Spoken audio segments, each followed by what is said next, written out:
But is this true? That's the thing is, I think a narrative that I've heard floating around there, I think we've all heard it, is the supermom narrative of like, you can do it all. You can be a mom and you can be a business owner and you can have 3 kids and manage it all. And I'm like, can you? I know there are people out there, but realistically, can I? That's the question that I have the big question mark over my head. I'm like, can I do it? I don't know until I try it, but I just don't want to reach a breaking point where I might compromise Either. Yeah. You know, especially when it comes to somebody else's life, right? Yeah. But yeah, it feels that way. I almost feel like we're at a very interesting time for women. It's the first time in like, let's say history where we have this equality, where we can have the career that men have. And I'm so happy for it. But then you have this very intuitive, for the people that do have it, for the women that do have it, maternal instinct that you know requires time and energy and effort. And I've seen it with my friends that have kids, you know? So can they coexist? Do you have to let go? Do you just have to readjust your expectations? Like, and I have a hard time feeling like I need to readjust that anything. Yeah. So yeah. Yeah. It's a tough one. It's a tough one. And if we break it down, say like, I'm just, you know, imagining now, right? A child probably needs most attention from the age of like 1 to 6. Yeah. Right. And then afterwards, anyway, they're at school and then they go to like high school and then they like have their own lives basically. They're Yeah. like, Mom, don't come near me. Like I want to have my own friends and everything. So would you say like, is it possible, let's say you devote like most of your time to raise your kids, like the first, whatever, 10 years of their lives and then jump back into the career?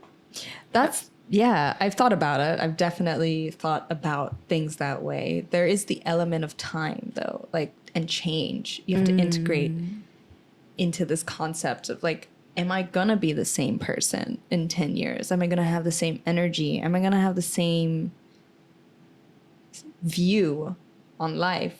And probably the answer is gonna be no, you know, because everybody changes. Like, can you imagine yourself be like, let's say you zoom back to 5 years ago, are you the same person? Like, imagine 10. Yeah. 10 years can change a person a lot, drastically. So maybe that's the fear.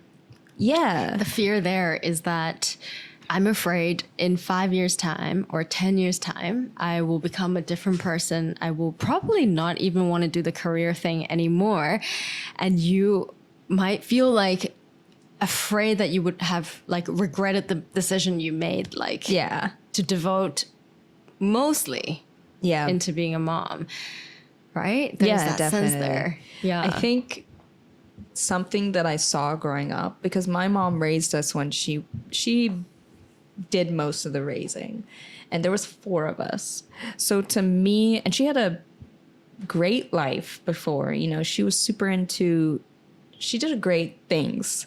She was super into politics at the time in her little town and very kind of active in that sphere, and was getting closer to success, you know, and then she left for various reasons, and then she restarted her career, and she always did well for herself, and she always spoke about that. So I guess what I heard growing up is that what I saw was that she had to give that up, you know, to raise the kids. She did so willingly, okay, but there was always this dream that I hear in her sometimes of who she was before kids. You hear it in between the lines, and sometimes you just hear it straight up.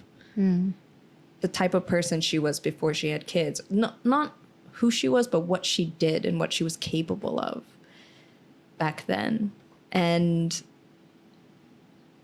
I just don't see her like following up on that now, you know, and I see that she's kind of fearful of following up on that now. She's 60 something now, and she's like, I don't know what I would even do. Imagine all those years of your life. You are so used to doing a certain thing that you have left that part of yourself in the past. That now to like revisit that part of yourself again is scary. Do you want it? Is this really something that you want? Or is that just an idea? Like all these things. And I feel that already now, today, reflecting it in my kind of thoughts and my fears, let's say. I don't want to be forgotten. I don't want to forget my dreams. I don't want to compromise them. And so like when you think that something's going to be taking up all of your time, this, for me personally, I have this fear of it coming, like forgetting myself. Yeah. You know? And I think it happens a lot. Yeah. It happens a lot in motherhood. Like, Yeah. there's the overwhelmed mother, which is the classic prototype, right? That Yeah. you see. Her hair is messy. She's disheveled. She's wearing a big loose t-shirt. She's like on a doing 5 things at once. yeah, she's got a baby attached to her boob. She's like doing something over here. It's like, it's real, you know?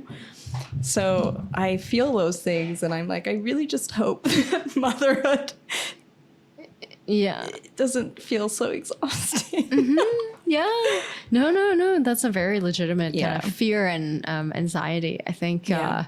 we are also very lucky that we are living in Hong Kong, where we actually we can recruit help, Yeah. right? With helpers. And if we're staying near friends, family, you know, I mean, mainly family, then you can have like some help from that as well. Like maybe Yeah. if your mom came or like aunties would come. So I think in the past, it took a village to raise a kid. Then at some point, we think, oh no, like 2 parents can just do it themselves. But I don't think that's actually a very healthy thing. Yeah. Yeah, because you have to basically sacrifice yourself, like to not have any time to do anything you want because you're like trying to raise a kid, right? It's a 24-hour job. Yeah. Yeah, so I wonder if there's actually a way to kind of rethink the whole idea of like raising children collectively, you know, rather Yeah. than, and I think we're lucky also that we live on Llama. That's, you know, I mean, Yeah, Chow Chow, absolutely. my dog, he's a dog. He's not a, he's not a child.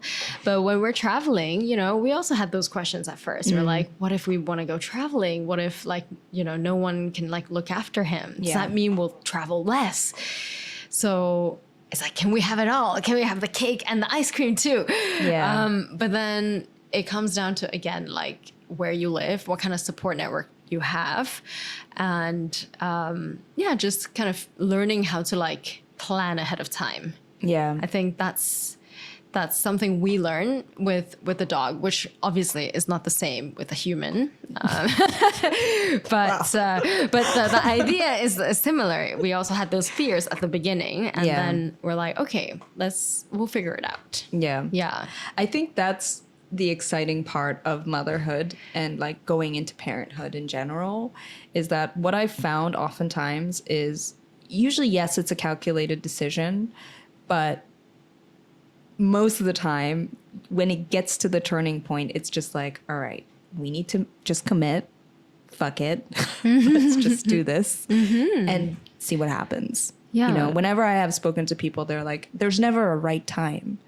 There are better times to be doing it, but there's never a right time because there could always be a reason, Yes. right? And I think it's the same with anything else. Yeah. There's never really like, there's could always potentially be a reason why you don't do something. Yes. We can always rationalize our way out of something. Yeah, And definitely.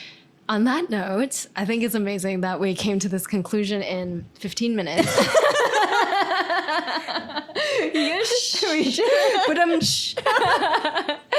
So thanks again for coming. Oh, thanks for having me, Mikes. Yeah, this is a trial episode, and I'm just glad that you could come and have a chat with me because I always feel like there's double the wisdom. When, yes. Yeah, two women come together and just talk about stuff that really concerns our lives, like what you brought up today, what's bothering you, like what you're thinking about is really something that is probably bothering quite a lot of women out there.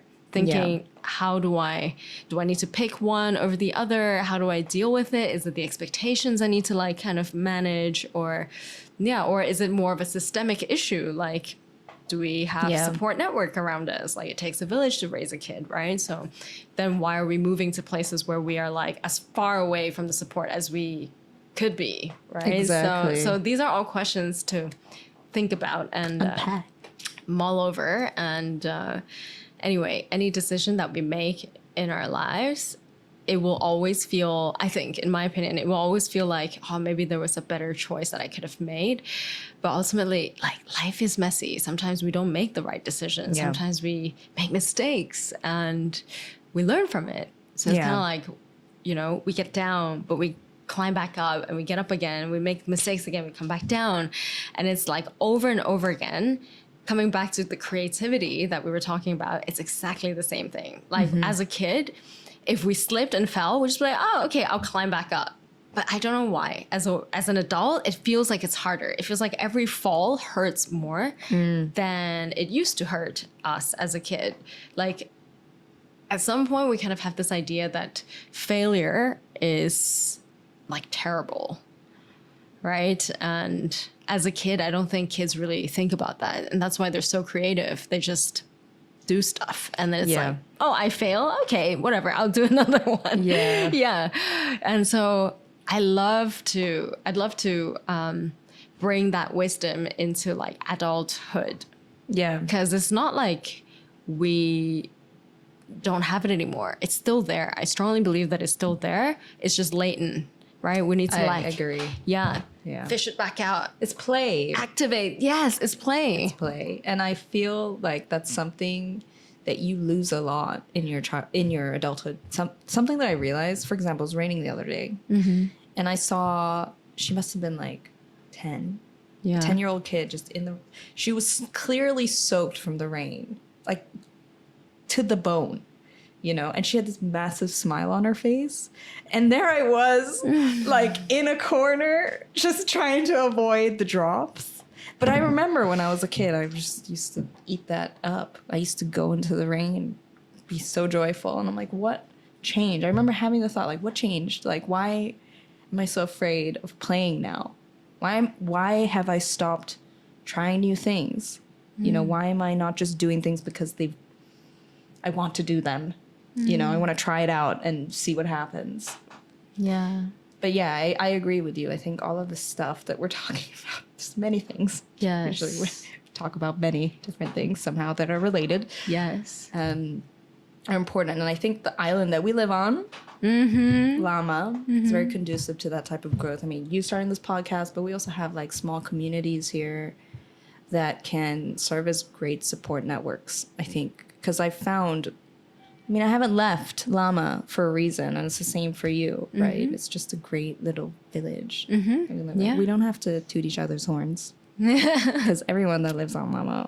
Literally, that's, I feel like that's what we love doing. Like, even when we go off island, hang out with other people, we'll just be like talking about how great Lama is. You guys need to move, but actually don't, because we don't want any new people to come. Yeah, we don't want to hire rent. Yeah, okay, exactly. so do not, point of this video, do not move to Lama. Don't move to Lama. Unless you're cool. Unless you're approved. Stamp. But anyway, thank you so much, Maggie, for Yeah. having me on this wonderful podcast. Oh, yes. And hopefully I'll have you back another time when we have more time. More time, Yes. definitely. Okay. Thank you. Yeah. Bye, guys. Bye. See ya.